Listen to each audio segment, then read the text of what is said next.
When recounting the story found in the book of the Bible called Judges about Samson and Delilah this weekend, we talked about Samson's character. Although Samson said he had given his life to God, no part of his life reflected that. Despite his vows to refrain from drinking, sex, and eating unclean foods, he was never able to hold himself accountable. He continued to do whatever he wanted, and he thought it was without consequence. Despite his lack of conviction, his immense strength had never gone away, and he felt as though there were no consequences to his actions. Knowing how the story ends, we can look back and see how untrue that thought process was. Of course, his actions had consequences. They kept tearing him further and further away from God. He just chose not to see or to care about that. But in the moment, Samson truly thought he was invincible. Have there been moments in your life where you have tried to convince yourself that your actions don't matter? Maybe you're jumping into an unhealthy relationship despite all the red flags, or deciding to tell a little white lie in order to conceal the full truth.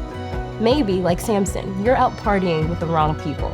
In moments like that, we can convince ourselves that nothing is really going to change if we act against our values or vows. In a book called Ideas Have Consequences, written by Richard Weaver, he states what he thinks is the biggest problem with this mindset. He says, the issue ultimately involved is whether there is a source of truth higher than or independent of man. We all need a source of truth. So, where's your source? Are you looking to God for guidance or culture?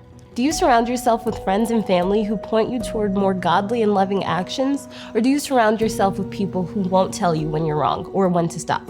At the end of the day, our source of truth has to provide us with some accountability.